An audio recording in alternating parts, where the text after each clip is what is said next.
অরাজকতার সৃষ্টি করেছিল তাদেরকে ছাত্র জনতা মিলে এই প্রচেষ্টা চালিয়ে যাচ্ছে, সারা বাংলাদেশে এই নৈরাজ্যতা চালিয়ে যাচ্ছে। এই দেশে রাজনীতি করবেন আপনারা, আপনাদের মতো রাজনীতি করেন, আপনারা সুন্দর এবং শিষ্টাচার রক্ষা করে রাজনীতি করেন, কিন্তু আমাদের এই সংগ্রাম আমাদের বন্ধুদের পক্ষ থেকে সর্বপ্রথম বক্তব্য রাখবেন সরকারি রাজেন্দ্র কলেজের শিক্ষার্থী শামসুদা রহমান। আমরা এই কোর্ট চত্বরে এসেছি আরো গুরুত্বপূর্ণ একটি বিষয় নিয়ে আলাপ করার জন্য।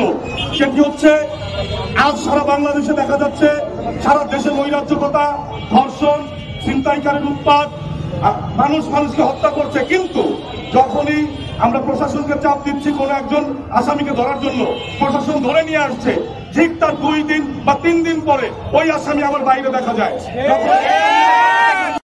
আগে নিজের সাথে হওয়ার নির্মম অত্যাচারের বিচারটা পর্যন্ত চাইতে পারিনি।